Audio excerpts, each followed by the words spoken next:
Camera 1 is a go. Camera 2 is a go. Okay, spell your name out for the camera, please. GIANNIRAMPARAS.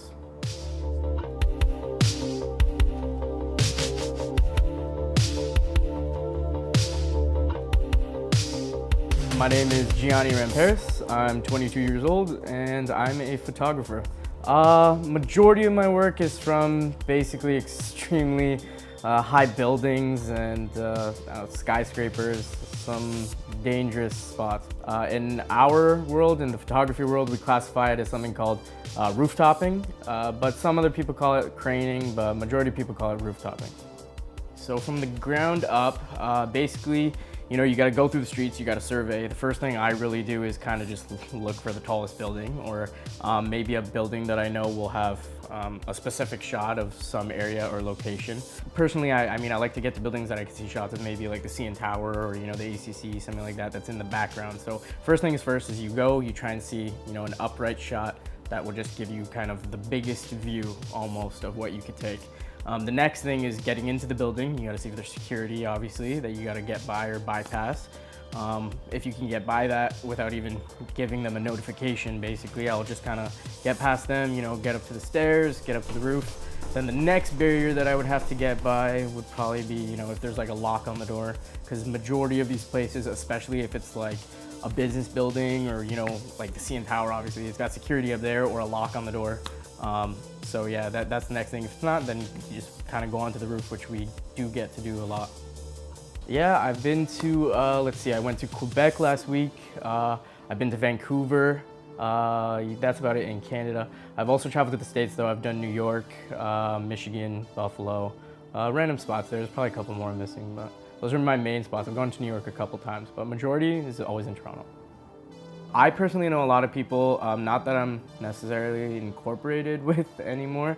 I used to do it with my best friends a lot, but in terms of knowing a lot of people, yeah, there's a lot of people out there that do this. It's kind of blowing up on social media now. Like, people just want to take all these photos for the attention and everything. So there's a lot going on about it in social media. You'll see it in the news all the time, you know, stupid girl takes picture from up here or whatever. But there was sort of this, I don't know, stigma that like, all me and my friends wanted to, I mean, I'll say myself too, because I did want some of the better shots as well for myself, but basically we all wanted the cool shots, each of us. And so we each can't, you know, take the same photo and post it onto social media. It's not gonna work like that. We're not gonna get the same response. Somebody's gonna say, oh, this guy knocked this guy off, even though we're all best friends. But yeah, no, the reason why we don't do it anymore is because we all wanted the best shots. So now we just kind of went our own ways, and we just gotta be creative on our own now, so.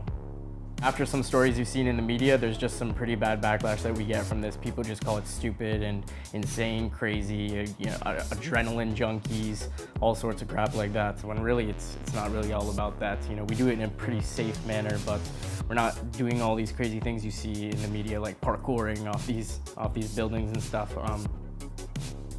No, we've never had any like serious issues with the law, really. Nothing with actual law enforcement or any, I don't know, lawsuits, cases like that. No, we never deal with that. Just your typical pole blart mall cop who's trying to stop us from getting on top of the roof because they think it's dangerous or stupid or it's trespassing, but never actually any altercations.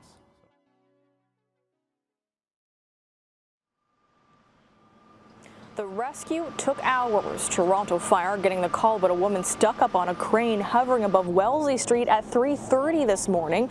Toronto Fire Captain Rob Wanford making the dramatic save, rescuing the woman from a pulley dangling about 12 stories above the ground. She was then arrested and taken to hospital for...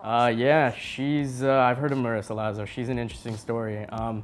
She's actually one of the reasons why, like I said, we get such a horrible backlash from the media. Like, I hate to say it, but I mean, I feel bad for her for what happened to her, and thank God everything turned out okay.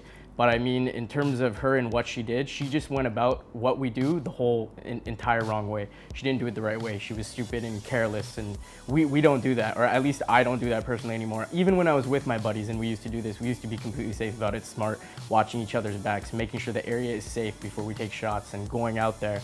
But yeah, she just lost my respect because of what she did. She's one of the main reasons why we're looked at as just adrenaline junkies.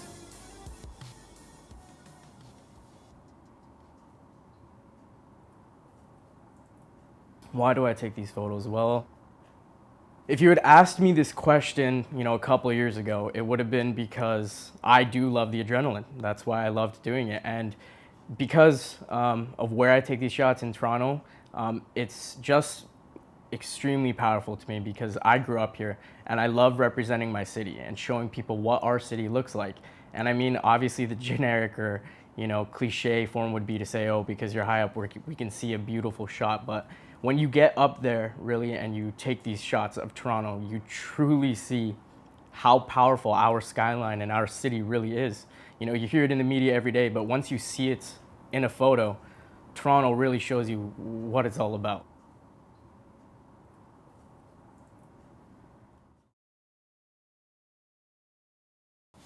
Can I go for smoke?